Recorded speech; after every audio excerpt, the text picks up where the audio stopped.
In part 1, I've clearly stated that there's definitely a reason to check out Kevin Sullivan. It does not mean he did it. He may be innocent. But we need to rule this out. Too many people are writing about this as a hypothesis.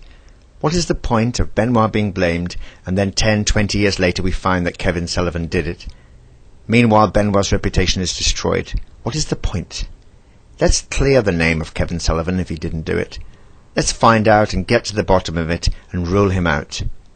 And also anybody else who people think may have done it. Make sure we rule everybody out. Now, whether Kevin Sullivan was a member of a satanic cult or not, whether Kevin Sullivan did it, is only important if he did it. He may not have done it at all. Many people have argued Sullivan couldn't really do it because he was in Florida, or he was running a gym in Florida. Quite possible. The police should check out, make sure, firstly, was he in Florida during those hours? Secondly, did he not appoint somebody else? Are we sure he didn't appoint somebody else or pay some murderers to go and do it? Or maybe Sullivan's friends. Just check it out, make sure it didn't happen in that way, and then clear the name of Kevin Sullivan in this matter. If he did it, arrest him and charge him. If he didn't do it, then release him from all of the taint and all of the criticism and all of the arguments on the internet and worldwide, in the media and even in the media, which suggest maybe he did do it. Well, certainly maybe he didn't do it. Now Johnny, this wrestler who's argued he did, and who considers the fact that he feels he did, given the fact that Sullivan did threaten to do it, points out that Sullivan could have had a gun, could have threatened the family, bound them up, and then killed each one by one, as a way of getting back at Benoit, as a way of ruining Benoit's reputation. He argues that Sullivan could have been jealous, and possibly was jealous of Benoit, because of his success in winning so many titles. And it could be possible that when Sullivan saw Benoit about to win a potential ECW title, and yet another title to add to his collection, and being heralded as such a great wrestler and such a great technical wrestler by so many fellow wrestlers, when he saw Benoit having run off with his wife many years ago and now with a child, and hugging that child in the success of WrestleMania 20, and being so close to the family, and basically successful in every way in the wrestling community and so well respected, maybe that did get to Sullivan, and maybe that prompted Sullivan to take action. Whether it did or not, again, we should clarify and rule it out. If it didn't, let's clear Sullivan's name. Johnny then goes on to argue that Sullivan, he argues, is a Satanist. Whether he is, let's check it out. He argues that Satanists hate the Bible, and the police have stated that a Bible was found next to the bodies of Benoit's wife and son, but obviously not next to Benoit. He points out that this could indeed be the work of someone equivalent to Sullivan, who would try to deflect the blame away from himself, because obviously Satanists don't believe in the Bible, and towards Benoit, who did believe in the Bible. He argues very clearly on the internet that Sullivan could have acted in a very premeditated way in everything he did by making it look like Benoit did it. That is possible. Don't forget, the police have found that the child and the wife died through suffocation, through smothering, and that these smothering moves were enacted by what the police feel could have been the triple crossface. Whether Benoit did it or not, we don't know. Many wrestlers know that move. I'm sure many wrestlers do, and many of the wrestlers could have acted it out. In fact, the police have pointed out that this triple crossface on the son was not executed in the normal way, and they pointed out that this was probably because it was a child being smothered, and it would have to be acted out in a different way. This is certainly possible. It's also possible that the wrestler who did it didn't know how to do it in the exact way that Benoit did it. This is possible, and it could be an explanation as to why it was carried out in that different way. Whatever it is, we need to check out, make sure Sullivan's name's cleared if he didn't do it. It's not fair to Sullivan to blame him. It's not fair because this guy may not have done it. I don't criticise Johnny for putting this up on the internet. In fact, I think he's doing it with the right motive. He's not trying to get at Sullivan. Johnny is simply trying to say, let's see whether he did. If he did, let's blame him. If he didn't, let's clear him. I agree with Johnny.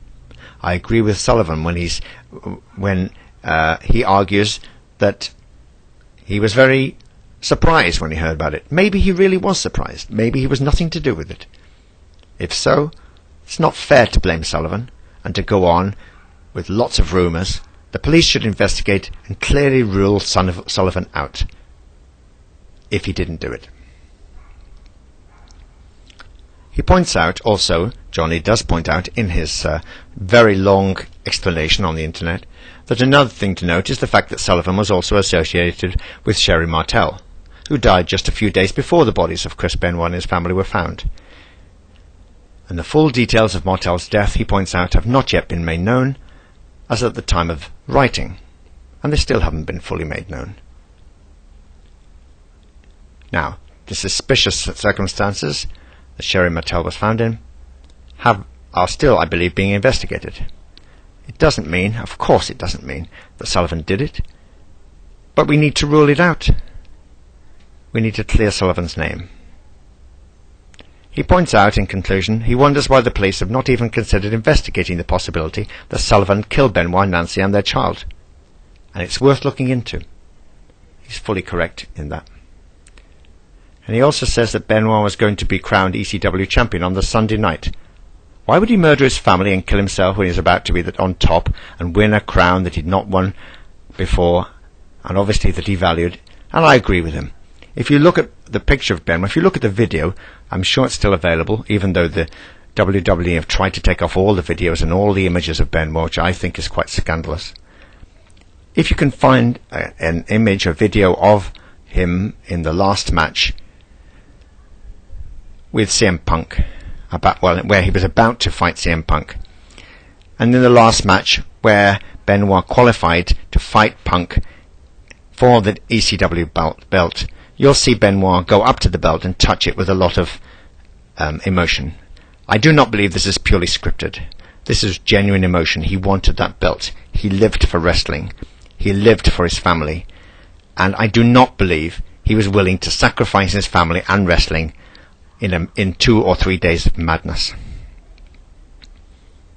We need to clear Benoit's name. And if necessary, we need to clear Sullivan's name. We cannot just assume it was a double murder-suicide without going to the bottom of it. What do we need to do? Well, the police need to investigate the beer and the wine, check the DNA, check the possibility that even though there wasn't a forced entry into the building, that his friends didn't come in and commit this crime. Because they could get in surely without having to force entry. Check that the SMSs which were not sent as cries for help. Make sure they weren't, because if they were, it suggests that Benoit was in trouble and needed help and didn't do this. We need to know and find out why this crime took so many days in between the first death, the second death and Benoit's death. Why so long? Why so protracted? We need to check out why Benoit would have done this if he did do it. We can't just blame drugs. If we know that right rage lasts just a short while, and we can't just blame drugs if there were insufficient quantities in Benoit's blood to motivate this, and even if there are drugs are found in his blood, when the toxicology reports come out, surely that doesn't prove that Benoit did it. That just proves that drugs are in his body. We need to get to the bottom of this. We don't want this to be a kind of case where we blame someone unfairly, such as Benoit, ruin his reputation, and then 10 to 20 years later we find the truth. Because this can happen. This has happened. People have been imprisoned and then 30 years later have been released. In Benoit's case it's even worse. He's been killed, or possibly been killed. And people are running around blaming him for having done all of the murders. Killing himself and for killing the 2 close members of his family. This is not fair, because the evidence does not yet add up. The police have been very meticulous, and I believe the police are really doing a very good job. They genuinely want to find out how it happened. And I believe the police are sincere on this, and I hope that the police continue to investigate this, and it is essential now that Kevin Sullivan is ruled out, because the internet is now so rampant with speculation that he did do it. I feel we must clear Sullivan's name if he didn't.